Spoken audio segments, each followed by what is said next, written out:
jam 21.49, namun kita lanjut terus, kita tuntaskan ini dulu. Masih sore Pak, masih sore ini. Masih sore.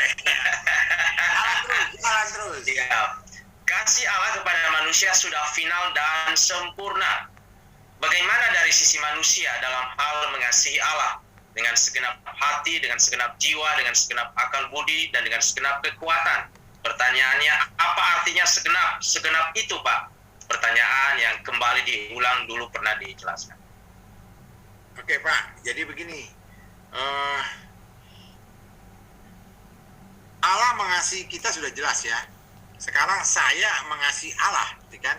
Kasihlah Allah Tuhan, kasihlah Tuhan Allahmu dengan segenap hati, segenap akal budi, segenap jiwamu. Kita sudah belajar yang namanya jiwa itu terdiri dari pikiran, akal budi, dan hati yang isinya perasaan dan keinginan. Jadi kalau dikatakan di situ dengan segenap hati, segenap jiwa, akal budimu, itu sebenarnya pengulangan. Jadi sebenarnya sama-sama jiwa itu. Hati itu bagian dari jiwa, akal budi bagian dari jiwa. Jadi di situ maksudnya apa? Sampai diulang 2 kali. Nah, itu di dalam Alkitab itu sering dilakukan 2 kali. Paulus mengatakan, bersukacitalah. Sekali lagi katakan, bersukacitalah. Yesus bertanya kepada Petrus, apakah kau mengasihi aku? Ya Tuhan, gembalakan dombaku. Ditanya lagi, apakah kau mengasihi aku? Itu sering hal-hal yang diulang-ulang. Tadi tidak, itu. Jadi kita sudah sering dilakukan. Itu menunjukkan apa? Menunjukkan fokus, pentingnya. Jadi kalau dikatakan kasihlah Allah Tuhanmu dengan segenap hati, segenap akal budi, segenap jiwamu itu artinya apa? Segenap jiwamu itu. Jadi kalau mengasihi Allah itu dengan segenap jiwa. Pertanyaannya bagaimana saya mengasihi Allah, gitu kan? Apakah cukup dengan mengatakan gini, I love you God, Tuhan aku mengasihi Engkau sampai bercucuran air mata? Apakah itu yang disuruh Tuhan? Firman Tuhan mengatakan, masih ingat firman Tuhannya bagaimana? Ya kalau mengasihi Allah itu seperti apa? Masih ingat nggak? Masih ingat nggak? Bagaimana firman Tuhan dalam Yohanes yang mengatakan kalau kita mengasihi Allah itu kayak apa? Menuruti perintah-perintahnya. Coba silakan firmannya dibacakan.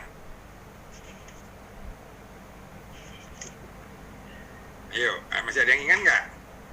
Saya bacakan Yohanes 14 ayat 23 ya, Yohanes 14 23. Begini bunyinya.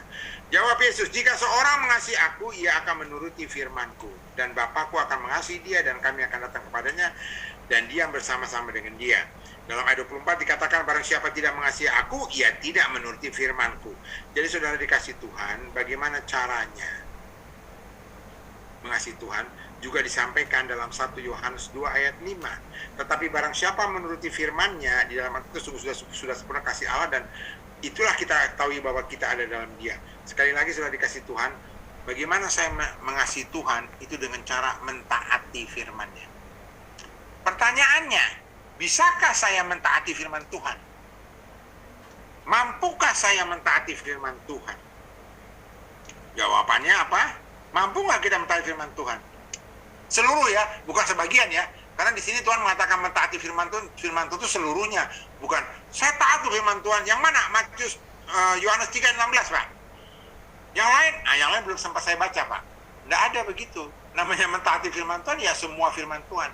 Pertanyaan, sanggupkah saya mentaati firman Tuhan? Jawabannya tentunya tidak sanggup. Itu sebabnya Allah memberikan kepada kita roh. Dia katakan apa? Aku akan berikan kepadamu roh taat. Setelah apa? Roh yang mengeraskan hati itu dijauhkan dari Tuhan. Masih ingat Yeskiel 26? Coba ya, Yeskiel 26. Mana Yeskiel? Masih Yeskiel nih. Yeskiel 26. Yang patul loh. Iya itu. Yeskiel 26 ayat 36 ya? Pas saya. Yeskiel 36 ayat 26 Pak. Ya, 26. Silakan bacakan Pak Dodo.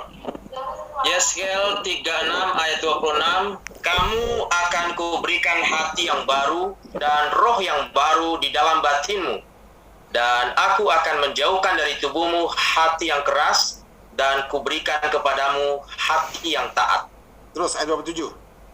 Rohku akan kuberikan diam di dalam batinmu, dan aku akan membuat kamu hidup menurut segala ketetapanku, dan tetap berpegang pada peraturan-peraturanku dan melakukannya. Jadi ternyata kalau kita mau meresponi bagaimana cara mengasihi Allah, itu dengan cara adalah saya harus hidup taat. Tapi saya tidak bisa hidup taat. Hanya bisa melakukan hidup taat kalau Roh Kudus, ya, Roh Kudus yang menolong saya untuk hidup taat. Yesaya 36 ayat 26 sampai 27. Tapi itu akan datang Roh Kudus itu dengan roh ketaatan itu kepada saya kalau apa dikatakan hati saya yang keras itu sudah dijauhkan. Nah, jadi kalau ditanya pertanyaan tadi, saya mengasihi Allah dengan segenap hati, segenap jiwa, itu artinya apa? Saya mentaati firman Tuhan dengan seluruh jiwa saya, hati pikiran saya, seluruh keinginan, perasaan. Dengan itu saya taat pada Tuhan. Artinya saya apa? Saya mau dipimpin oleh Roh yang memberikan pada saya hati yang baru, memberikan pada saya Roh. Maka dikatakan tadi, Rohku kuberikan padamu. Rohnya itu Roh besar. Roh Kudus diberikan. Sekarang saya sudah dipimpin oleh Roh Kudus, maka saya sekarang mau dipimpin oleh Roh. Galatia 5 ayat 25. Galatia 5 ayat 25. Semua orang hidup dalam Roh, biarlah Roh itu yang memimpin kita. Jadi saya mau dipimpin oleh Roh. Maka kalau saya dipimpin oleh Roh yang sudah Tuhan berikan pada saya, barulah saya bisa hidup taat. Nah, ketaatan saya secara utuh, secara jiwa, secara pikiran, secara keinginan, secara perasaan, itulah menunjukkan saya mengasihi Allah. Nggak ada cara lain. Nggak bisa kita dengan berpuasa menunjukkan saya mengasihi Allah. Dengan saya berdoa saja, berpuasa saya berdoa saja. Tidak, harus melakukan semua firman Allah. Mudah-mudahan itu menjawab, Pak. Silakan kepada Pak Agustinus jika ingin merespon. Pertanyaan Bapak sudah dijawab. Iya Pak, terima kasih Pak. Ini pertanyaan saya itu tadi kan untuk taat itu melakukan perintah Tuhan itu kan nggak bisa ya Pak ya. Harus ada Roh Kudus yang memimpin. Benar. Ini untuk melakukan segenap hati, jiwa, dan akal budi ini kan utuh gitu ya. Apakah itu sebuah proses atau bagaimana? Nah, Turunan roh ini proses sampai akhir atau bagaimana? Ya. Ini berbicara tentang kualitas menurut saya. Benar Pak. Jadi Pak Agustinus begini, itu satu proses. Jadi sejak saya diselamatkan oleh Tuhan, Tuhan nyatakan saya diselamatkan, Dia berikan rohnya pada saya, itu bertumbuh. Saya bertumbuh, berproses sampai nanti saat Tuhan katakan cukup. Jadi itu memang satu proses Pak Agustinus, benar. Makanya Rasul Paulus katakan bertumbuhlah dalam kasih karunia dan dalam pengenalan akan Yesus Kristus Juru Selamat kita. Jadi memang kita bertumbuh hari demi hari, berproses. Itu sebabnya tugas Roh Kudus yang pertama yang sudah kita bahas juga di minggu minggu ke-8 adalah apa? Tugas pertama Roh Kudus, membaharui hidup kita setiap hari. Itu tugasnya. Ada firman? Ada. Silakan lihat materinya. Jadi bisa kita lihat Pak, memang benar itu satu proses Pak, bukan dadakan Pak. Makanya selalu dikatakan oleh penulis Ibrani, dulu kamu anak-anak bertumbuh-tumbuh menjadi dewasa. Itu kan satu proses Pak, satu proses. Jadi bukan dadakan gitu, enggak. Ada satu proses. Benar Pak, proses. Begitu Pak Agustinus? Ya, jadi target yang diwajibkan Tuhan untuk segenap hati ya Pak, segenap itu bisa tercapai nggak pada akhir kita dipanggil Tuhan nanti Pak? Kira-kira ada yang Jadi gini Pak, jadi begini ya. Kembali, jangan kita menggunakan ukuran manusia Pak ya, karena ini kan yang memerintahkan demikian kan Allah sendiri kan. Jadi Allah kan yang menilai kan. Cukuplah, kamu segini sudah cukup, itu Allah yang menilai.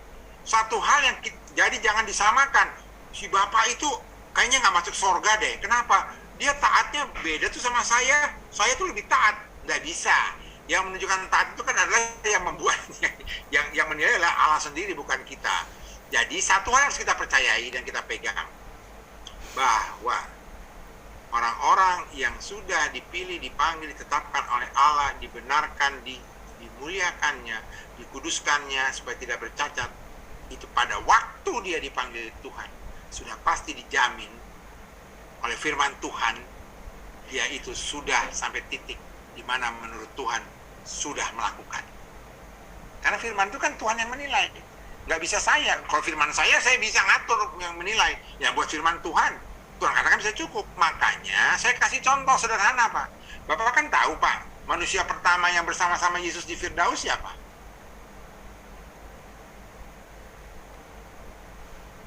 Halo, Pak? Adam. Enggak, manusia pertama yang bersama Yesus di Firdaus. Penjahat di sebelah Yesus. Penjahat di sebelah Yesus. Nah, Iya. apakah penjahat itu sempat menunjukkan kasihnya kepada Yesus dengan segenap hati, segenap jiwa, akal budi?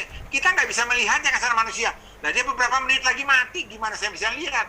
Tapi Tuhan melihatnya. Cukup dengan satu perkataan yang dikatakan begini, Yesus, ingatlah akan aku saat engkau datang sebagai Raja. Untuk Tuhan itu sudah cukup daripada seluruh ahli Taurat yang melakukan seluruh hukum Taurat.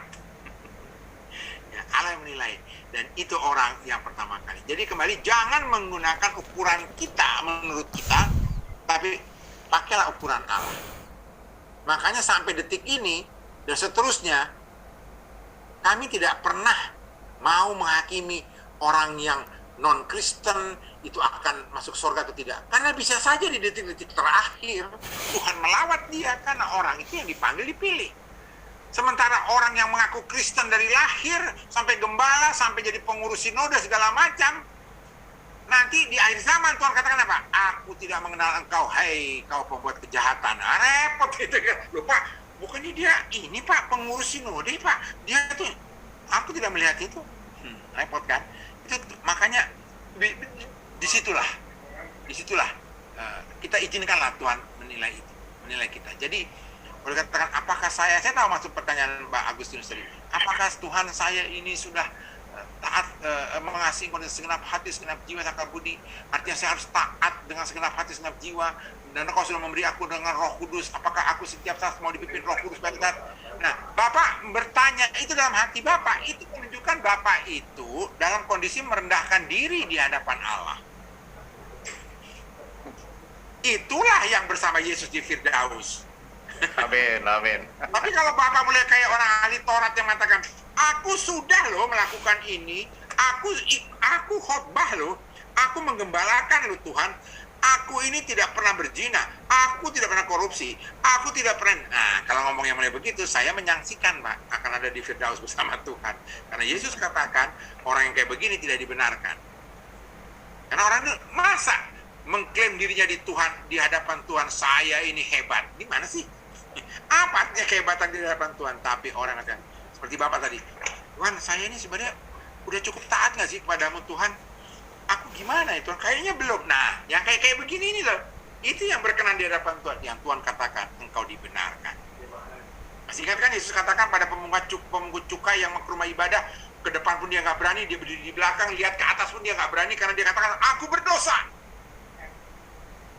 Yesus katakan, yang inilah yang dibenarkan. Tapi itu ahli Taurat yang di depan yang berdoanya, Tuhan aku sudah melakukan ini, aku tidak melakukan itu, seperti pemungut cukai ini. Tuhan katakan orang itu justru dibenarkan. Memang orang yang merendahkan diri itulah yang di hadapan Tuhan. Bukan tidak yakin ya, beda ya. Bukan tidak yakin, tidak percaya, bukan. Tapi dia merasa belum cukup yang dilakukan. Karena dia tidak berdaya. Saya tidak berdaya Tuhan untuk hidup taat seperti itu, enggak berdaya Tuhan. Dan ampuni aku Tuhan kalau rohmu yang kudus sudah kuberikan padaku, aku masih juga nggak dengar rohmu yang kudus gitu. Nah, yang seperti itulah yang berkenan di hadapan Allah. Tuhan memberkati Pak. Amin, amin. Terima kasih Pak Ju. Terima kasih Pak. Terima kasih jawabannya. Puji Tuhan. Kita lanjut